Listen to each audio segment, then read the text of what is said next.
जी के कि याज्ञवल्क्य मुनि ये जी परम विवेकी, बहुत विद्वान है याज्ञवल्क्य जी महाराज। और भरद्वाज राख्यो पद टेकी, भरद्वाज जी महाराज ने चरण पकड़ लिए और साहब चरण पकड़ के कहने लगे गुरुवर कुछ देर ठहर जाइए आओ। सुंदर आसन पर बिठाया, सादर चरण सरोज पखारे, चरण पखारे और पुनि सब निज आसन बैठारे।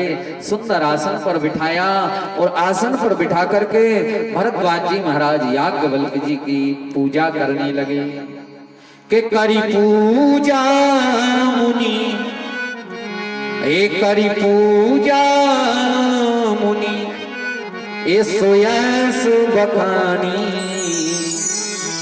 बोले अति विनीत मृदुवाणी, मीठी वाणी बोलने लगे पूजा करने के बाद याज्ञवल्क्य जी की। याज्ञवल्क्य जी महाराज कहने लगे भरद्वाज सभी संत महात्मा एक महीने सत्संग करने के बाद, माघ महीने के बाद अपने अपने आश्रम चले गए, मुझे क्यों रोक लिया? मैं भी तो एक महीने ठहरा हूं, क्या बात है? भरद्वाज जी महाराज कहने लगे कि नाथ एक संशय बड़ मोरे, हे याज्ञवल्क्य जी महाराज, हे गुरुदेव एक मेरा संशय है, बड़ा भारी संशय है, इसलिए हे गुरुदेव कर तल वेद तत्व सब मोरे। मैंने खूब एक महीने तक वेदों की, पुराणों की, उपनिषदों की एक महीने तक कथा सुनी, लेकिन मुझे समझ में नहीं आया, मेरा संशय दूर नहीं हुआ। याज्ञवल्क्य जी कहने लगे एक महीने तक तुमने भरद्वाज सत्संग किया और एक महीने के बाद भी तुम्हारा कुछ संशय रह गया? बोले हाँ गुरुवर संशय रह गया। क्या? अब भरद्वाज जी महाराज अपना संशय बताते हैं, कहने लगे कि ना राम नाम कर ए जी अमित प्रभावा। भरद्वाज जी कहने लगे राम जी के नाम का बड़ा प्रभाव है, अमित प्रभाव है, लेकिन गुरुदेव संत पुराण उपनिषद गावा। उन राम जी के नाम को संतों ने, पुराणों ने, उपनिषदों को गाया है, इसलिए गुरुदेव संतत जपत ए शंभु अविनाशी, जिनका स्मरण भगवान शिव करते हैं। हाँ, ये रामचरितमानस गोस्वामी तुलसीदास जी ने बहुत बाद में लिखी है। इस रामचरितमानस के प्रथम वक्ता स्वयं भोले बाबा हैं और ये राम कथा 100 करोड़ श्लोकों में थी।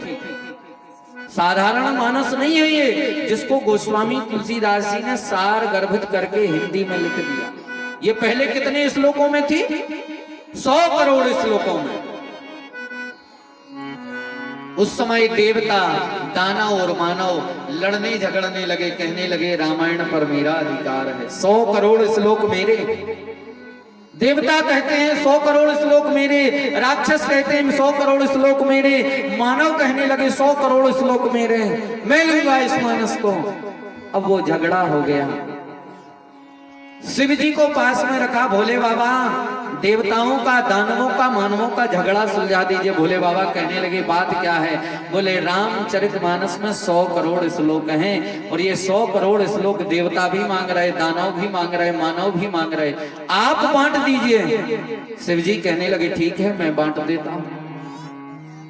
100 करोड़ श्लोक शिव जी ने बांटा, 33 करोड़ देवताओं को दिए, 33 करोड़ दानवों को दिया, 33 करोड़ मानवों को दिया। अब कितना बचा? 33 गुण 3 कर दीजिए, 99 करोड़ हो गया, बट गए। अब बचा कितना? 1 करोड़। 33 लाख फिर बांट दिया शिव जी ने। अब कितना बचा? 1 लाख। 33 हजार फिर बांट दिया, अब बचा 1000। 1000 में बाबा ने, भोले बाबा ने 300 श्लोक फिर बांटे, बचे 100 श्लोक, फिर 33 श्लोक बांटे, अब बचा केवल 1 श्लोक। शिव जी कहने लगे 1 श्लोक को अब 3 जगह कैसे बांटो? 1 श्लोक में कितने अनुष्टुप होते हैं? व्याकरण पढ़ी ना आप लोगों ने? एक वचन, द्विवचन, बहुवचन, अकार वकार लकार, भूल गए मलखान के, याद है?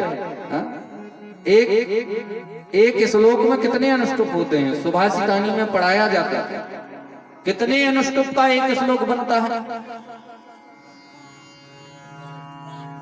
32 अनुष्टुपों से एक श्लोक निर्मित होता है। कितने? 32, मतलब 32 अक्षर होते हैं एक श्लोक में।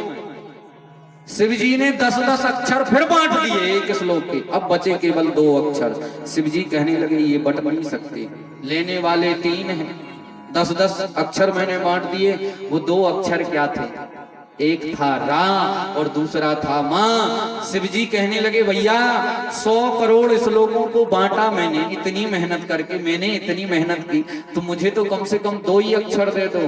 तो देवता दानव मानव कहने लगे ले लो। तो वही रा और मां, ये दोनों अक्षर शिव जी ने अपने हृदय में धारण कर लिए साहब। इसलिए बाबा तुलसी ने भी कहा इस रामचरितमानस के कौन सबसे पहले लिखने